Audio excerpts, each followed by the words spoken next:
अस्सलाम वालेकुम friends, welcome back to top smarties drama serial Ishq Mein तेरे सदके। सालार अपने मकसद में कामयाब होना शुरू हो गया।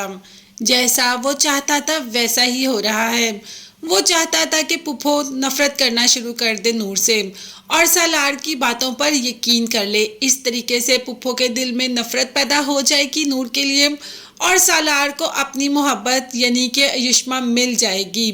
उसके लिए तो सालार कुछ भी कर सकता है, बल्कि अपनी ही बीवी पर तोहमत भी लगा सकता है, इल्ज़ाम भी लगा सकता है, करैक्टर लेस भी कह सकता है।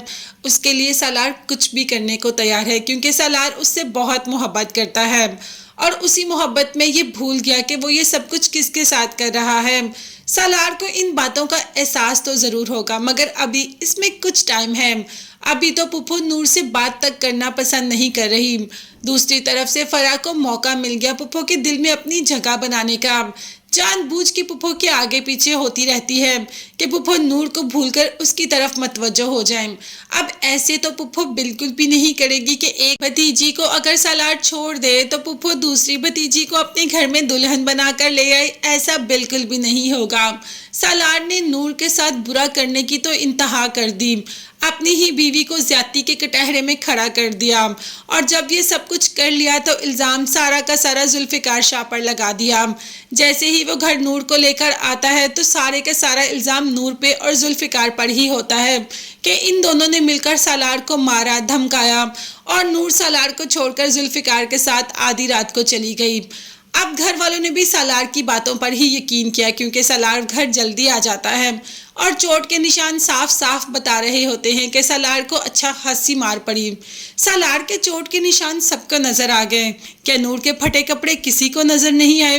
वो रो रो कर चीख चीख कर दलीलें देती रही, बयान करती रही अपने आप ऊपर गुजरी बातें, लेकिन किसी को उसकी बात पर यकीन नहीं आया।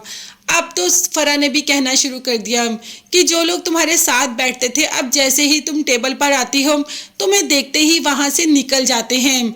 तुम्हें पता नहीं कि ये सब तुमसे कितनी नफरत करते हैं।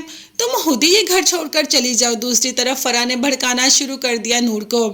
अब जुल्फ़िकार की माँ ने पूछा कि तुम सारी रात कहाँ थे?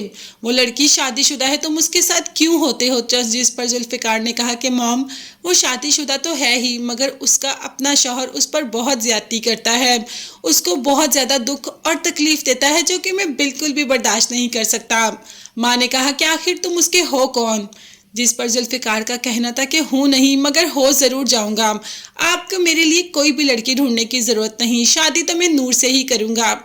ये कहकर जुल्फ़ी तो वहाँ से चला जाता है और नूर को कॉल मिला लेता है कि तुम्हारी तबीयत कैसी है? जिस पर नूर तो आगे से गुस्सा हो जाती है कि आप मेरे फैमिली मैटर्स में बोलना बंद कर दें।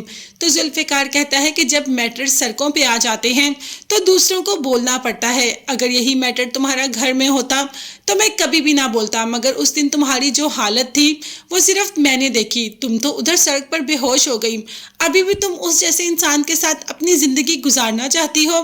तो नूर ने कहा कि आपको मेरी क्या परवाह है? अब तो परवाह होगी ना तुम्हारी, ये जुल्फ़ी का जवाब था, मगर नूर गुस्से से फ़ोन बंद कर देती है। सालार बहुत ज़्यादा खुश है क्योंकि सब नूर को बुरा समझना शुरू हो गए। सबको लगता है कि नूर ही गलत है, नूर और जुल्फ़ी का आपस में कोई चक्कर है। यही तो चाहता था कि सालार सबकी नज़रों में नूर बुरी बन जाए और सालार को फाइनली अपनी मोहब्बत मिल जाए। क्या मिल जाएगा सालार को अपनी मोहब्बत पाकर? खैर, सालार अपनी मोहब्बत पाएगा तभी तो जुल्फ़ी को अपनी मोहब्बत मिलेगी। तब तक के लिए चैनल को सब्सक्राइब कीजिएगा। अल्लाह हाफिज़।